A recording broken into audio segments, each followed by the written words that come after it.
구약의 마지막 장은 저주라는 말로 문을 닫습니다. 그리고 400년 가까운 침묵이 이어집니다. 약속은 여전히 남아 있었지만 그 약속을 받은 나라는 왕도 없고 성전의 영광도 없고 예언자도 없는 상태로 남의 제국 아래 살고 있었습니다.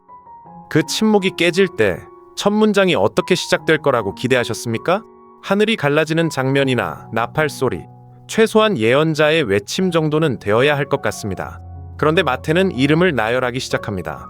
사람들이 성경을 읽다가 가장 먼저 건너뛰는 그 부분입니다. 그래서 이 장이 우리에게 묻는 질문은 이것입니다. 하나님의 약속은 어떻게 이 명단을 통과해서 여기까지 왔습니까? 이 명단은 진작 끊어져도 이상하지 않았습니다. 첫 줄에서 마태는 예수 그리스도를 다윗의 자손, 아브라함의 자손으로 소개합니다. 순서를 보십시오. 명단은 아브라함에서 시작해서 예수께 도달하는데 소개는 예수에서 시작해서 아브라함으로 거슬러 올라갑니다. 앞으로 읽을 목록의 결론을 미리 말해버린 겁니다. 이 이야기는 예수가 누구인지 알아내는 과정이 아니라 예수가 누구인지 이미 알고 그 뿌리를 확인하는 과정입니다.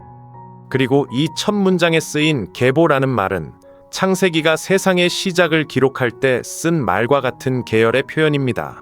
마태는 자기 책의 첫 단어로 창세기를 건드립니다. 새 창조가 시작된다는 뜻인데 그 시작이 폭발이 아니라 한 집안의 호적으로 옵니다. 아브라함은 약속을 받은 사람이고 다윗은 그 약속이 왕좌로 구체화된 사람입니다. 땅과 후손과 축복 그리고 끊어지지 않을 왕조. 이 두 이름은 이스라엘이 400년을 버틴 이유였습니다. 그러니까 마태는 이렇게 말하고 있는 셈입니다. 여러분이 기다린 게 이겁니다. 그런데 그 증거를 보여드릴 방법이 부끄러운 이름들이 잔뜩 들어있는 이 명단밖에 없습니다. 고대의 왕가 족보에서 여자의 이름은 보통 생략됩니다. 그런데 마태는 4명을 넣습니다. 그리고 넣은 사람들의 면면이 상당히 곤란합니다. 다말은 시아버지 유다를 속여서 아이를 얻었습니다. 라합은 여리고의 기생이었습니다. 룻은 모압 여자, 곧 이스라엘이 오래 원수로 여긴 민족의 딸입니다. 그리고 4번째 여자는 이름이 아예 나오지 않습니다. 마태는 그를 우리아의 아내라고 적습니다. 이게 무슨 뜻인지 잠깐 생각해 보십시오. 다윗의 왕가 족보를 쓰면서 다윗이 죽인 남자의 이름을 굳이 함께 적어 넣은 겁니다. 밧세바라고 쓰면 아무 일도 없었던 것처럼 지나갈 수 있었습니다. 그런데 우리아의 아내라고 쓰는 순간 왕의 간음과 살인이 공문서에 남습니다. 이 집안은 자기 죄를 지우지 않은 집안입니다. 우리는 보통 이 대목을 하나님은 이런 사람도 쓰신다 격려로 읽고 넘어갑니다. 그런데 마태의 의도는 좀 더 날카롭습니다. 그는 이 명단 마지막에 오시는 분의 이름이 왜 구원이어야 하는지를 명단 자체로 설명하고 있습니다. 이방 여인이 들어와 있는 것도 우연이 아닙니다. 이 책의 마지막 장에서 예수님은 모든 민족에게 가라고 하실 겁니다. 그 문은 이미 족보에서 열려 있었습니다. 마태는 명단을 3 토막으로 나눕니다. 아브라함에서 다윗까지, 다윗에서 바빌론 유배까지, 유배에서 그리스도까지 각각 14대씩입니다. 이 14이라는 숫자를 다윗이라는 이름 자체와 연결해서 읽는 이들도 있는데 확실히 단정할 문제는 아닙니다. 분명한 건 마태가 의도적으로 정돈했다는 사실입니다. 족보에서 몇몇 세대를 건너뛰기도 합니다. 그는 호적 등본을 뽑아주려는 게 아니라 역사를 읽는 방식을 보여주려는 겁니다. 그런데 2번째 토막의 끝을 보십시오. 시대를 나누는 기준으로 왕의 즉위나 성전 봉헌 같은 게 아니라 바빌론으로 끌려간 일이 적혀 있습니다. 집안의 역사에서 가장 지우고 싶은 사건이 시대 구분의 표지가 된 겁니다. 그 다음이 더 아픕니다.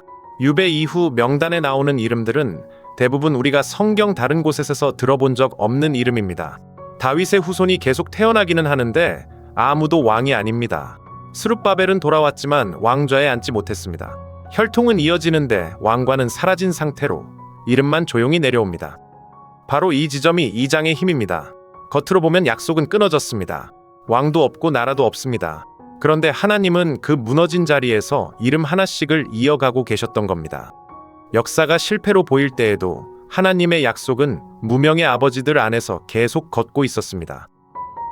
명단은 같은 문형을 수십 번 반복합니다. 누가 누구를 낳고 그가 누구를 낳고 읽다 보면 리듬이 몸에 붙습니다. 그러니까 마지막 줄에서 그 리듬이 깨질 때 원래 독자들은 그 자리에서 멈췄을 겁니다. 야곱이 요셉을 낳았다고 한 뒤 문장이 바뀝니다. 요셉이 예수를 낳았다고 하지 않습니다. 요셉은 마리아의 남편이고 그 마리아에게서 예수가 나셨다고 적습니다. 40번을 이어온 능동태가 여기서 수동태로 꺾입니다. 족보가 완성되어야 할 바로 그 자리에서 족보가 끊어집니다. 그리고 그 끊어진 틈으로 하나님이 들어오십니다. 여기서 이 장의 전반부와 후반부가 서로를 붙잡습니다. 앞의 명단은 사람이 이어온 역사입니다. 죄와 실패와 유배가 다 들어있는, 그러나 어쨌든 사람이 낳고 나온 역사입니다. 그 역사는 자기 힘으로 구원자를 낳을 수 없었습니다. 그래서 마지막 한 칸은 사람이 채우지 못합니다. 이야기는 이제 한 남자의 곤경으로 좁혀집니다. 당시의 약혼은 우리가 생각하는 약혼과 다릅니다. 법적으로는 이미 결혼입니다. 아직 함께 살지 않아도 서로를 남편과 아내로 부르고 관계를 끝내려면 이혼 절차를 밟아야 했습니다. 그래서 마리아의 임신은 요셉에게 단순한 실망이 아니라 처리해야 할 법적 사안이었습니다. 마태는 요셉을 의로운 사람이라고 부릅니다. 그리고 곧바로 그가 마리아를 부끄럽게 하지 않으려고 조용히 파혼하려 했다고 적습니다. 이 두 문장이 나란히 놓인 게 중요합니다. 율법대로만 하자면 이 일은 공개될 수도 있었습니다. 요셉의 의로움은 규정을 지키는 데서 멈추지 않고 상대를 덜 다치게 하는 방향으로 움직입니다. 성경이 의롭다고 부르는 사람은 오름을 무기로 쓰지 않는 사람입니다.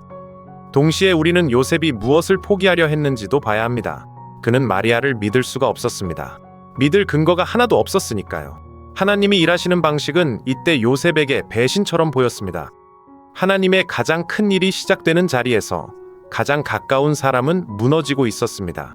이건 남 이야기가 아닙니다. 우리도 하나님이 무슨 일을 하시는 중인지 모른 채 결론을 내리곤 합니다. 천사는 그를 다윗의 자손 요셉이라고 부릅니다. 목수에게는 어울리지 않는 호칭입니다. 앞의 명단이 왜 필요했는지가 이 한마디에서 드러납니다. 이 사람은 이친 왕가의 후손이고 지금 그 왕가의 마지막 칸을 어떻게 할지 결정해야 하는 자리에 서 있습니다. 그리고 두 개의 이름이 주어집니다. 첫째는 이 아기가 할 일입니다. 그의 이름을 예수라고 하여라. 그가 자기 백성을 그들의 죄에서 구원하실 것이다. 예수라는 이름은 주님이 구원하신다는 뜻입니다. 유배에서 돌아온 백성이 기다린 구원은 대체로 정치적인 것이었습니다. 로마를 몰아내고 왕좌를 되찾는 것. 그런데 천사는 구원의 대상을 다른 데로 옮깁니다. 원수에서가 아니라 죄에서입니다. 앞의 족보가 무엇을 보여주었는지 기억하십니까? 이 백성의 진짜 유배는 바빌론이 아니라 자기 죄였습니다. 둘째 이름은 이 아기가 누구인지입니다. 마태는 이사야가 오래전에 준 표징을 끌어옵니다. 그 말씀은 원래 강대국 사이에서 왕조가 끊어질까 두려워 떨던 한 왕에게 주어진 것이었습니다. 다윗의 집이 무너지지 않는다는 보증으로 아기 하나가 약속되었습니다. 그 이름이 임마누엘, 곧 하나님이 우리와 함께 계시다입니다. 그 옛 약속이 여기서 끝까지 채워집니다. 하나님이 우리와 함께 계시다는 말은 하나님이 우리 편이라는 뜻을 넘어 하나님이 우리 살 안으로 오셨다는 뜻이 됩니다. 그리고 이 책의 맨 마지막 문장을 기억해 두십시오. 예수님은 세상 끝날까지 함께 있겠다고 하십니다. 마태는 첫 장에서 붙인 이름으로 마지막 장을 닫습니다.